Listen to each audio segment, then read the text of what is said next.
Fess, let's pick up on that North Carolina story. Well, Cherokee had a nice one little place that we could have dinner. So Buddy Ebsen and Billy Bakewell, William Bakewell, who's a wonderful actor and became a great friend, the three of us would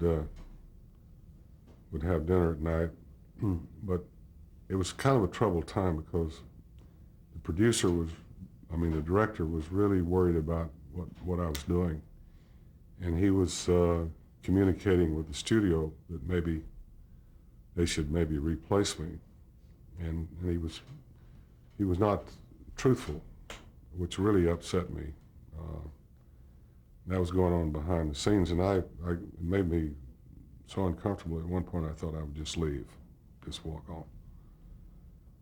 But we kept on, and a few weeks later we moved our location, and we moved over somewhere in Tennessee. And we went to see the Rushes. We had not seen any film. They'd all gone to the studio for 3 or 4 weeks. And so we finished looking at the Rushes, and we walked out of the theater, and the director, Norman Foster, stopped me and he said, "You're coming off," which made me feel good. And from then on, we just had physical challenges doing the show. But it began to feel very comfortable. And when we got to we moved right from the Frontiers stuff, wrestling the bear and doing those things, into the State House in Nashville, where we did the congressional scenes and so forth. And it was very pleasant after we all sort of got on the same page. Excuse me.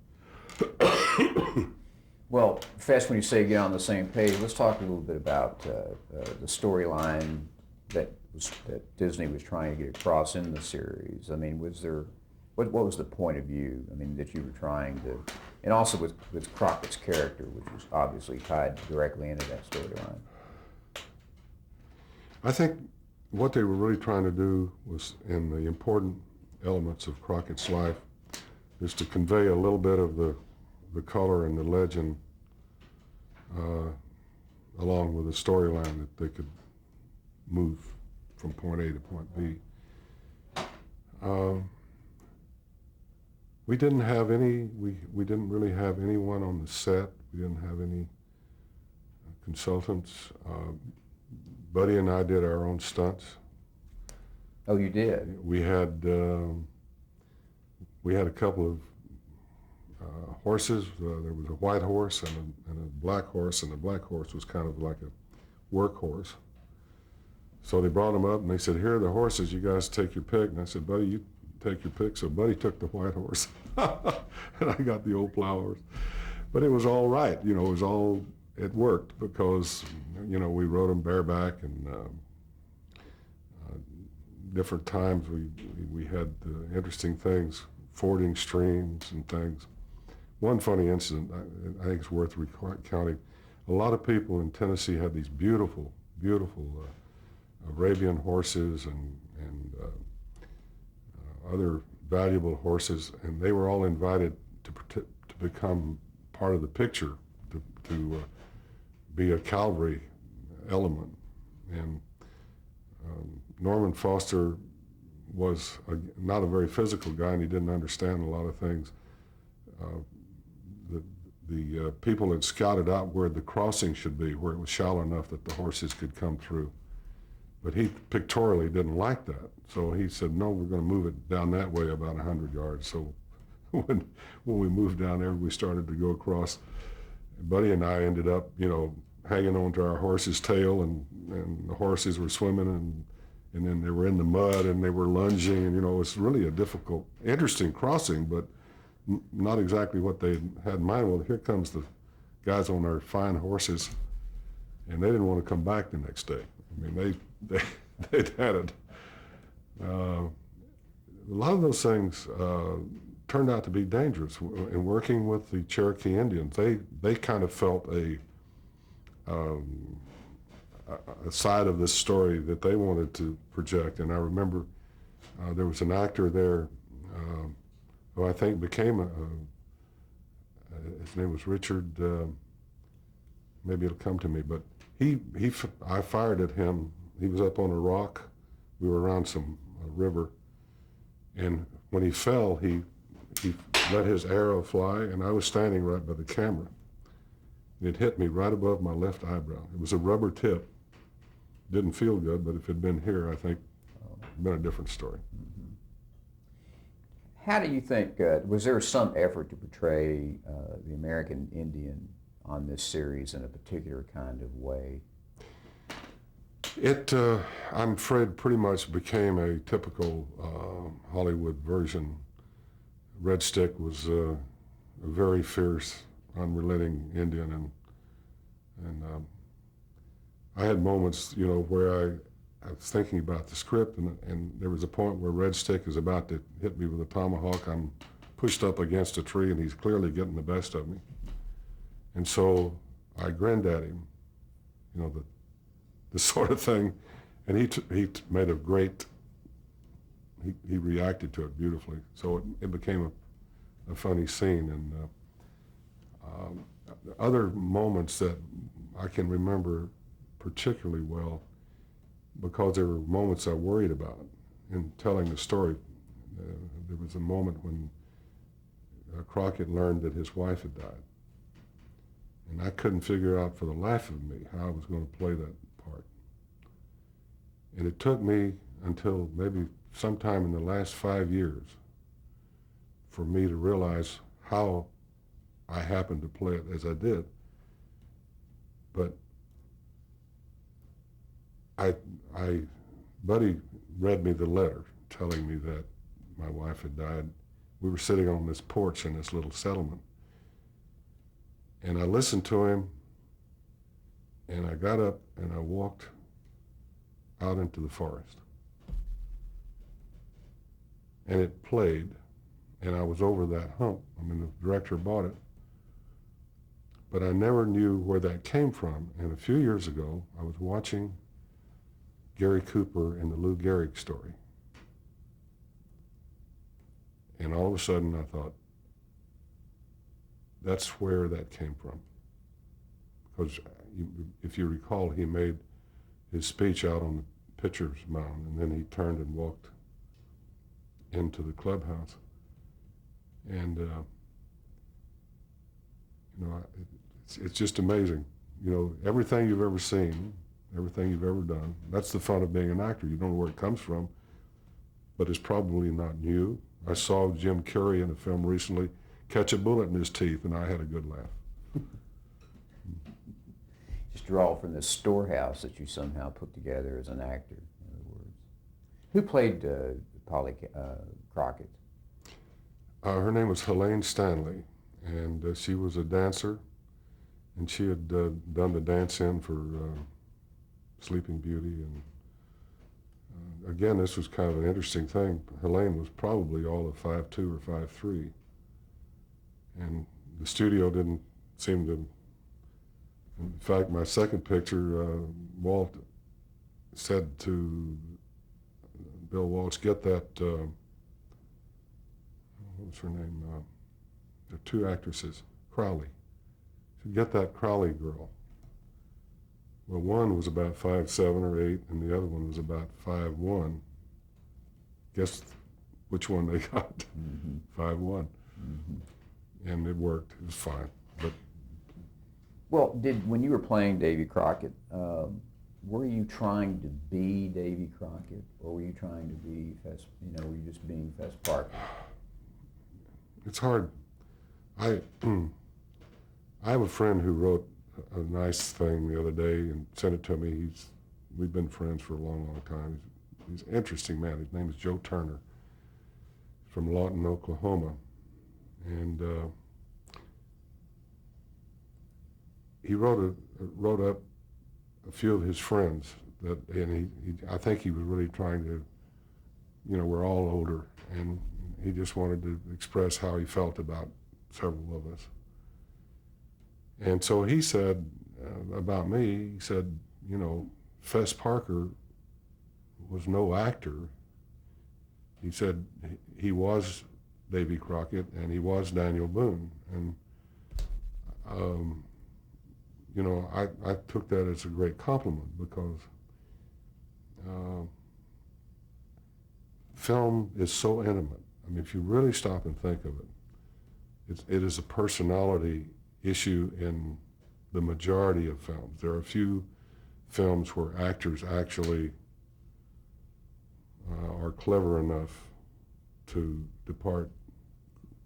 But most of the time, that Marlon Brando is Napoleon, Marlon Brando and the Mutiny of the Bounty. You just can't, it's just too intimate. I mean, you can't hide. So it's basically a cerebral exercise. And some people, you know, are just terrific. I mean, I've worked with Steve McQueen, and Steve had a special attention and dynamism in his work. You know, some people were learned.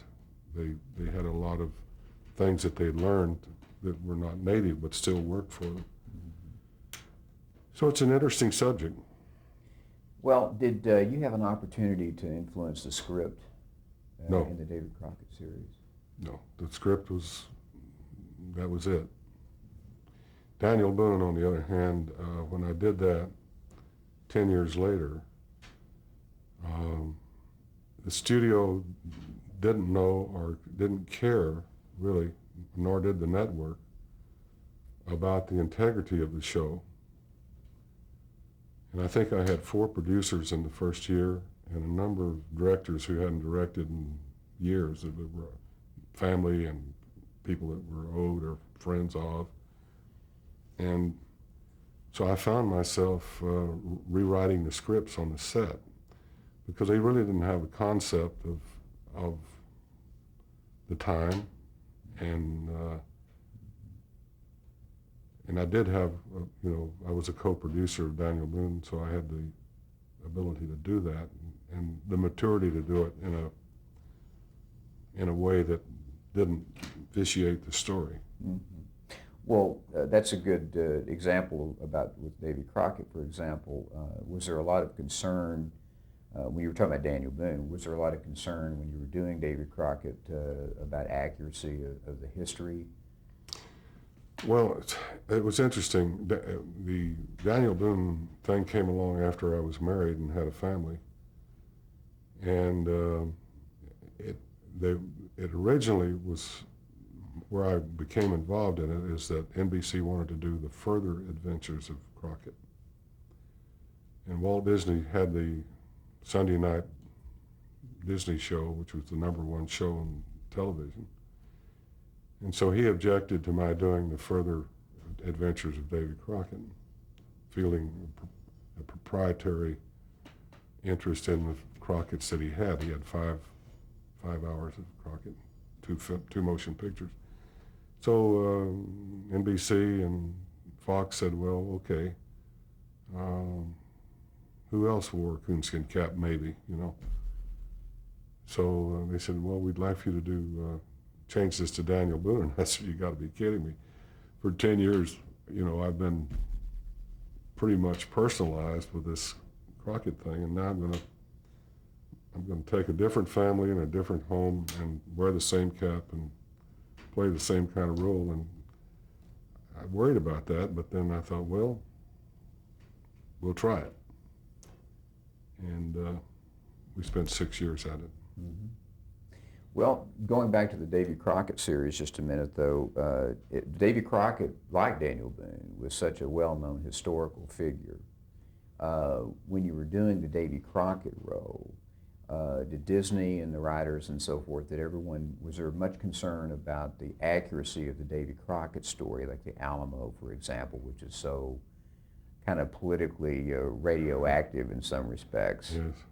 No, I don't recall it. I think Bill Walsh was a man of, he and Tom Blackburn were tasteful, and they knew, how to write the character so that there wasn't some glaring juxtaposition of action and thought.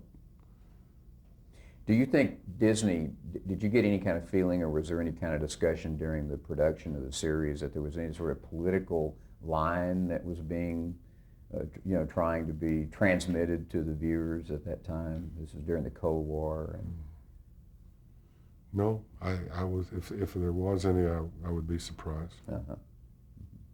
Let's talk about some of your co-actors in that series. Buddy Ebsen, we've already made reference to Buddy Ebsen. What characterized Buddy Ebsen for us? Buddy Ebsen had a great career going. War came along. He went into the Coast Guard and was overseas on a ship for 3 or 4 years. Came back out, and his time had passed him by. That is to say, he was kind of worse off than if he'd never been in the movies. So he started out really playing what we call dog heavies. The second or third guy who says, "You're right, boss," and or nods and whatever. And he did a lot of westerns, serials, and things, and worked his way up. And Walt Disney was considering him for Crockett, among others. And when Walt decided to let me do it, then they decided to have Buddy play my friend, Georgie Russell. And he brought, experience that went back to the Ziegfeld Follies in 1927 or 28, and working in all the MGM films with Shirley Temple and others. And more especially on some of the extracurricular things that I referred to, of going out and appearing in theaters and making up a little act that we did, because that's all. No one wrote it for us. We were just kind of thrust out there. And so he was very supportive, and he was a very good actor, and we've become lifelong friends. I called him recently on his 92nd birthday, and his answering machine said, "Yahoo! I'm out celebrating, leave a message." That's great. Oh, man. Well, you had we've already talked about Helen Stanley, for example, Eugene. Very sweet girl. Eugene Brindle, who played Billy Crockett. You remember? Well, the children, I remember them as children. I didn't remember their names. Mm-hmm. They were cute little guys, and they were right in there. That included Ray Whiteside as Johnny Crockett. Well, Had a Billy Crockett and a Johnny Crockett. Yeah, their names have escaped me, I'm sorry to say. Well, I bet Hans Conried. Hans was wonderful. Very, very talented radio actor. And I think some of the other people that, the gentleman that played Bigfoot, Mike Mazurki, Bigfoot Basin. Yeah, he and I, we did our fight, and he was a wrestler in his past, and I became virtually a rag doll, in doing our fights. But he was awfully good to work with. I didn't have everyone that they put in the show, I think, really did a good job. Well, also you had Jeff York as Mike Fink. Mike York, or Jeff York, excuse me. Jeff was a wonderful character, and we had a good time on several pictures. And there was a fellow that went to school with Gregory Peck. He played Bowie. Do you have his name? Yeah, Ken Tobey. Ken Tobey. Now, Tobey was another very fine actor, who's very clever with his ability to go from part to part. Was the coonskin cap part of the original concept of the series? They dressed me, so, you know, I didn't have anything to say They didn't about try any other looks or anything? That was the original look? it. Yeah. How difficult was it to work in the costume? I mean, that you... Well, you know, I've got on cowhide boots, and my buckskins were cowhide. And so we worked in very hot, there were some good advantages. I had on long handles underneath, and then the buckskin, and so you kind of become your own air conditioning person, and scuffling around in the rocks and so forth. You have a lot of extra layer of skin, so to speak. All that was good, but after a while, when I took them off, I could just stand them up in the corner. And when I have to climb back in them, you know, they would still be cold, and I'm sure that anybody was better off being upwind from where we were standing, because they got to be pretty individualistic as costumes. Where did you shoot the series? Where are the places, different places that you shot Crockett? We were in North Carolina and Tennessee, and then we came back and shot the Alamo at the studio, and one or two scenes out at the Jan's Ranch just west of Los Angeles. And they had long shoots. I mean, was it a pretty intense schedule? Yes, it was constant. Well, you know, you became Davy Crockett literally in American culture at the time. You mentioned earlier something about some of the promotions that you and Buddy Ebsen went out and so forth. How did children react to you? It was interesting. I was sent to Oklahoma City, and I was accompanied by a reporter and an editor of Look magazine, and they had me put on my costume before I departed the plane.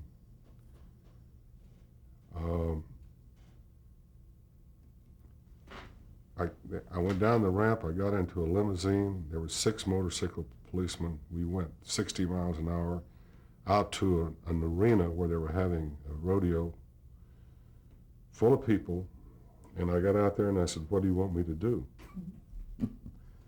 He said, "Well, here's a horse, go in and ride around the arena, you know, kind of touch the kids, ride out to the middle, say a few words and sing Davy Crockett. There's a band out there." It makes you feel real confident. I mean, if you have any imagination at all. That's where it started. Then from that, I went to, that was late in the afternoon, early evening, I guess. The next day, I went to a department store, which became a part of my routine. And there were hundreds of children and their parents and mothers. And then there was no one to figure out how to deal with this. And it was impossible to speak to all of them.